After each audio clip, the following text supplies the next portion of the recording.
somebody with who can, string a few sentences together needs to call Zelensky and say, here's what we're going to do. You're not going to join NATO. We'll get the NATO Secretary General, Jens Stoltenberg, to say that. You need to say it. The U.S. will say it. So you're not going to join NATO. You're not going to join the EU.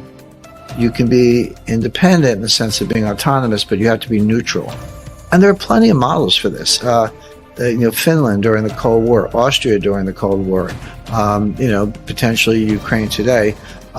There's when you've got two great powers, whether it's the U.S. and Russia or the U.S. plus Europe and Russia confronting each other, the idea of buffer states, I mean, that's as old as maybe if not history, at least the history of buffer states is several centuries old at this point. It's a part of what every international strategist looks at. So Ukraine should be a buffer state. It should be neutral. That way Putin has no reason to invade, and we have no reason to try to push the borders of NATO to a point slightly east of Moscow, which Moscow hasn't been attacked from the east since Genghis Khan.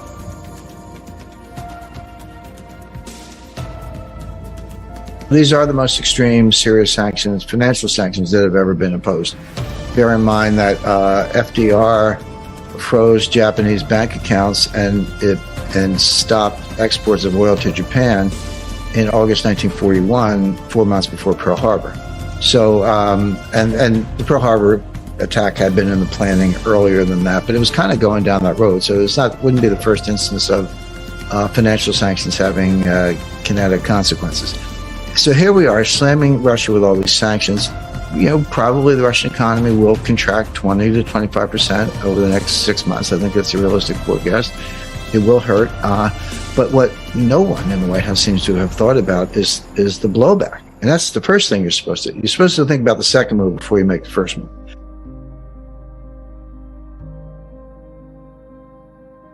So the United States cut off semiconductor exports to Russia. Not just that, not just as a primary boycott, but as what's called a secondary boycott, which we said to everybody in the world, most pointedly the Chinese, if you make your own semiconductors with our equipment and our technology under license from us, you can't sell that to Russia either. So this isn't just about, Intel can't sell semiconductors to Russia. That's true. Chinese semiconductor manufacturers can't sell semiconductors to Russia if they're made with our equipment, which they are. But basically, all this stuff kind of comes out of the U.S. in the first instance. But what people don't realize is that look around your kitchen or any part of your house or get in a car.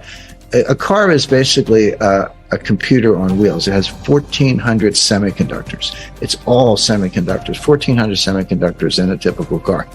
But it's not just that. This is the Internet of Things, right? So your refrigerator, your dishwasher, your washing machine, your coffee maker, you name it, they all have semiconductors.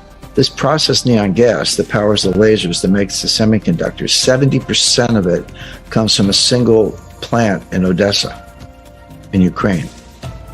Now, and Odessa's under siege, so, give it a few days, but that's going to be in Russian hands in a matter of days. The Russian Marines are getting ready for an amphibious assault. They're doing a lot of preparation for that, softening up the target. So Putin's just going to say, okay, we can't have semiconductors. You can't have the neon gas. That's going to shut down the entire global semiconductor industry, which in turn, since that's an input, is going to shut down basically all the manufacturing in the world.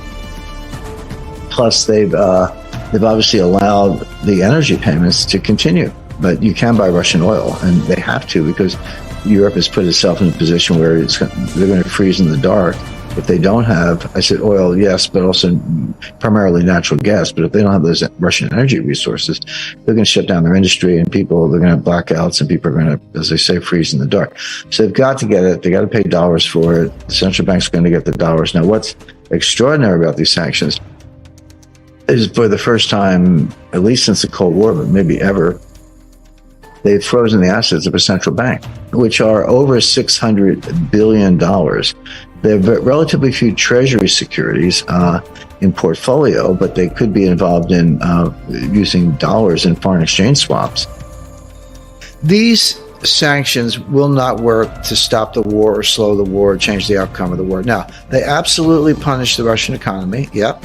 They punish Russian individuals, consumers, Russian citizens. They're going to have fewer options, more expensive goods. Their economy is going to slow down. Unemployment will go up. The ruble is devalued. All those things are true. But they're also true in the United States. We're going to punish Americans far worse than the Russians. We're already seeing, I took a long trip yesterday. I filled up my car with gas at the end of the trip. It was $76. It used to be $45 to fill up my car. Now it's $76. Yeah. Not quite doubling. Well, multiply that by 200 million cars and every consumer in the United States and elsewhere in the world. You're seeing the impact of this already. It's not like, oh, gee, it's coming. It's already here. It's going to get a lot worse. This is what these people don't think about. Ukraine supplies 20% of the grain in the world. 35% of Boeing's aluminum comes from Russia. And for Airbus, it's 50%. How do you make the batteries? What's in the batteries? Lithium, cobalt, nickel. Guess who produces most of that in the world? Russia.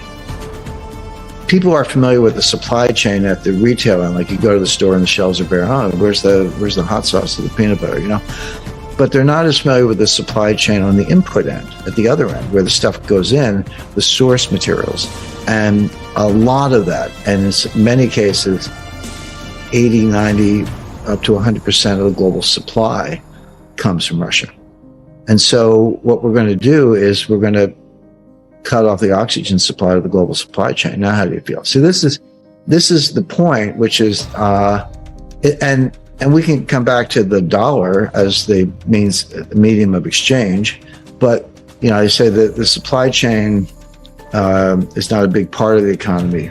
It is the economy, because everything from equipment we're using and stuff on your wall or my wall, it comes from the supply chain, and we're going to shut that down with what we're doing to Russia. So, not nice guys, and I'm not defending the invasion. I'm just saying if you want to use financial weapons, be prepared for the blowback. Do you really think you can inflict that much economic damage on Russia, which they have, without that coming back in a very densely connected web of, which is what global finance and the global banking system is, without creating liquidity crisis all over the world? So the global liquidity crisis are different than stock market crashes in the sense.